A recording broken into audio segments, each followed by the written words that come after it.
Alors, bonjour les gars, j'avais pas envie d'écrire, alors je vais vous répondre en vidéo pour vous expliquer en fait comment, vu que j'ai vu qu'il y avait pas mal de gens qui n'avaient pas compris, comment on pouvait prendre un ordre d'achat et un ordre de vente en même temps, et dans quel contexte. Alors, sur le graphique, oups là, pardon. Sur le graphique c'est simple en fait, là, dans cette zone-là, évidemment on peut pas le faire partout. On peut le faire dans des ranges et des triangles, d'accord? Dans cette zone en triangle en fait, là, qui est un triangle en ABCD, hein. On sait pas, là on est en fin de cycle, ok? Donc déjà il faut comprendre le contexte. Donc on est en fin de cycle, on est dans un triangle, ok? Le triangle en fait, à l'époque, il se situait comme ça. Enfin, plus exactement même d'ailleurs, on était dans un biseau ascendant qui était là, ok? Donc là on voit qu'on casse, ça c'est des figures qui cassent vers le haut. Comme ça c'est des figures qui cassent vers le bas, ok? Donc c'est exactement ce qui s'est passé.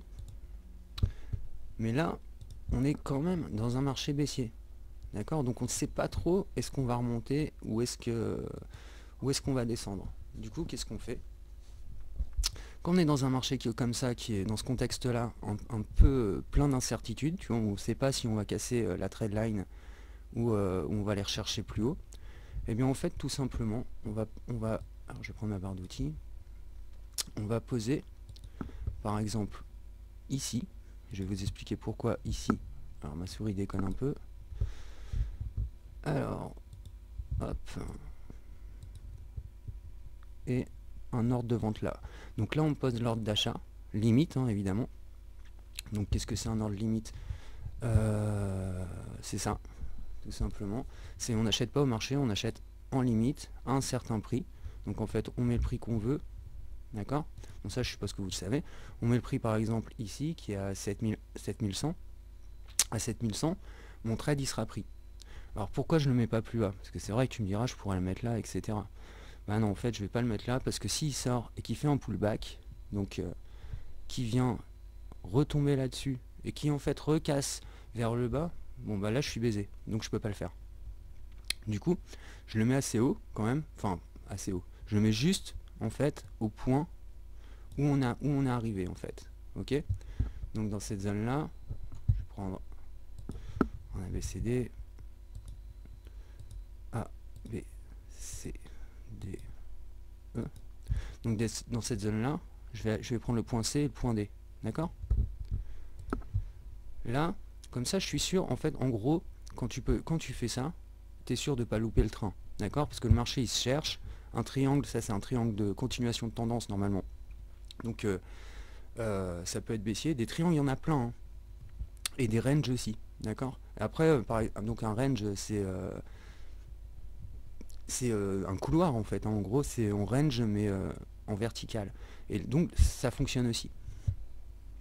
Donc là, tu vas poser un ordre limite. Attention, tu mets pas un stop tout de suite. C'est des moments où on va surveiller le marché quand même, d'accord? On va pas passer sa vie devant l'ordi non plus, mais on va regarder ce qui se passe quand même de temps en temps. Une fois que notre ordre il est pris, eh bien, l'ordre de celle limite de vente, on le jarte et on vient mettre notre stop ici, ok? Et ensuite, on suit la tendance. Donc là, la tendance, hop, ça corrige, ça c'est de la prise de profit, hein, tout simplement. Et ça continue de monter. Qu'est-ce qu'on fait? On remonte le stop à ce niveau-là. D'accord? Et ainsi de suite. Ok? J'avais dit à Tad. Donc voilà, ça c'était pour expliquer, je sais plus qui, je crois que c'était un mec qui s'appelait Alex, que bah voilà, c'est pas plouf plouf, tu vois, c'est pas je vais gagner ou je vais perdre, non, c'est en fait c'est une stratégie de continuation de tendance. D'accord? Donc c'est être sûr de pouvoir être dans le train dans les deux coups. Ok? Donc c'est une stratégie, hein, tout au plus. Et ça marche bien. Enfin franchement pour moi ça fonctionne bien quand je fais ça. Alors évidemment je peux pas le faire dans tous les contextes. Parce qu'il faut que ça soit un triangle bien particulier, en général en fin de cycle, ou etc. Ça fonctionne aussi sur les ranges. Donc là par exemple, moi j'étais dans cet objectif là, ok? Faire 3 vagues, une quatrième et peut-être une cinquième pour aller chercher les 10 000. Et ce que j'ai dit à Tad, je lui avais donné mon trade, je lui ai fait moi à partir de là je vais shorter. Mais je lui ai fait bien attention, parce qu'en fait ça va casser avant, certainement. On va pas monter aux 10 000. Qu'est-ce qui s'est passé? On n'est pas monté aux 10 000. Donc en fait, moi j'ai pris mon trade ici, Et d'ailleurs, du coup, en fait, on va analyser vite fait le BTC. Comme ça, moi, je vais vous donner ma stratégie et vous dire là où il faut faire gaffe, etc. En même temps, on va en profiter du coup. Donc, moi, je lui ai dit ça, en fait, et effectivement, on a cassé. D'accord? On n'est pas venu chercher ce point-là, c'est pas grave. Donc, moi, là, j'ai posé un short. Ok? J'ai posé un short, je suis rentré ici exactement. Donc, pareil, hors de limite. Je me suis dit, si ça sort, là, en fait, on était déjà sorti une fois, deux fois du canal. Donc avant le canal il était là, on l'a cassé, on est venu rechercher, donc il s'est élargi, et on est venu le recasser tout naturellement, parce que tout simplement, les gens comme moi qui ont pris une position ici, et bien en fait là nous on prend nos profits, d'accord? Moi exactement j'ai pris mes profits là, pour être honnête, et pareil je l'avais aussi donné à Tad ce trade, je lui ai dit là tu vois ça va tomber, normal en fait, logique. Et là maintenant il faut que ça casse vraiment. Donc moi mon objectif aujourd'hui c'est qu'on fasse ça. Tu vois un pullback, mon stop il est ici. D'accord? Donc si je me fais défoncer par les acheteurs, bon bah tant pis, je me serais trompé. Si ma stratégie est bonne, ça va être celle-là. J'ai mon stop là. Là ça va remonter un petit peu. Peut-être même venir faire un pullback sur le canal, quoi, pourquoi pas. Et retomber là. Ok? Pourquoi? Parce qu'ici c'est un break et que il faut qu'on reparte ici. Pour plein de raisons en fait, parce que déjà on est monté trop fort, donc il faut qu'on corrige. Et, et là en fait il va se passer un truc intéressant, c'est que sur ce support là, donc on va le faire peut-être en 1, 2, 3, 4, 5, pareil hein, tu vois, vague héliotiste. Donc vague héliotiste. Et pareil, vous prenez pas la tête avec les vagues héliotistes, si c'est compliqué, si vous savez pas les faire, ça sert à rien. Donc hop, vite. Donc par exemple tu vois ça pourra avoir à peu près cette gueule là. Et en gros quoi. Et donc qu'on vienne rechercher à peu près ce truc là. Bon je l'ai fait un petit peu à l'arrache là, mais bon. En gros, pour faire plus simple, on va venir chercher ici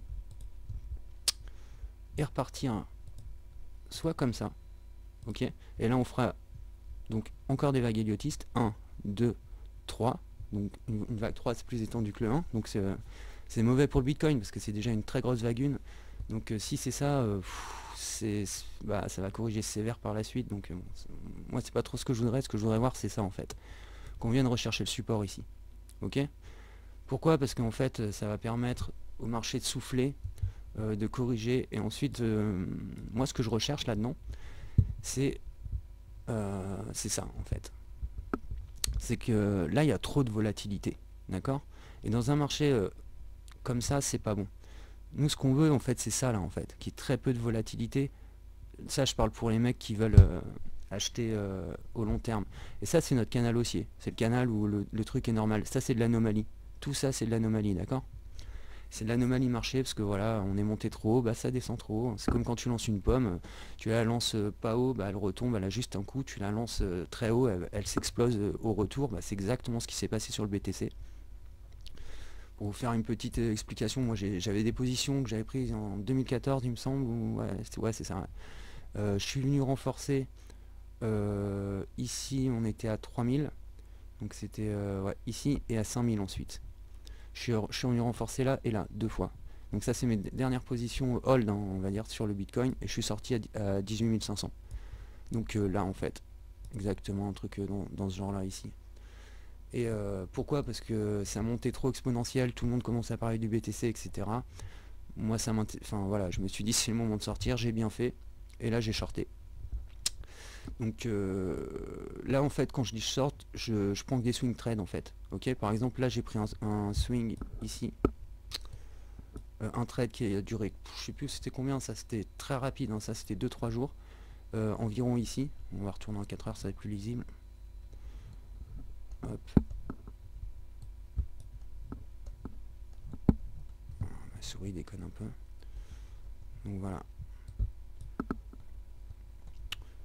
Je suis rentré ici moi exactement. Et je suis sorti au plus bas évidemment qu'on est sorti des mondes de Bollinger quoi. Donc ça a permis, et puis pareil après pour le reste, etc. Ça permet de sécuriser ses gains, parce que les holders, faut pas croire, hein, il faut sortir des marchés à un moment, on reste pas dans un marché comme ça, il faut sortir un moment. Et pareil, là on prend des positions plus courtes. Donc là moi j'ai toujours pas de position de hold, pourquoi? Parce que j'ai pas de prise d'entrée de prix. C'est le marché trop volatile pour moi. Donc désolé, ça a coupé. Donc ouais, j'attends les bons prix pour rentrer. Pour l'instant, pour moi, il y a trop de volatilité. Et du coup, bah c'est pas bon tout ça, quoi, en fait, clairement. Et du coup, moi j'attends ça là. J'attends vraiment, enfin j'espère vraiment que ça va se passer comme ça. Mais après, bon, c'est le marché qui va décider, hein. Là, moi, pour moi, il faut qu'on arrive au moins là pour que ça respire et qu'on reparte là. Donc voilà. Puis bon, bah, j'espère que vous avez compris comment on pose des ordres limites. Donc par exemple, dans un contexte en triangle. En fait, quand on trade, il faut analyser trois trucs. Le contexte, donc là, c'est quoi le contexte? C'est que en fait, on est en fin de marché, en fin de cycle, ok, fin de cycle baissier. Donc le marché se cherche, il y a moins de volume à ce moment-là. On ne sait pas trop si c'est les acheteurs, les vendeurs qui vont remporter la partie, ce qui est le principe d'un range ou d'un triangle. Donc voilà, tu vois, on va chercher des points d'entrée sécures, ok, pour pas se faire éclater pour rien, parce que ça peut arriver qu'on fasse un faux pullback, on remonte puis on revienne casser le triangle, quoi. Donc voilà.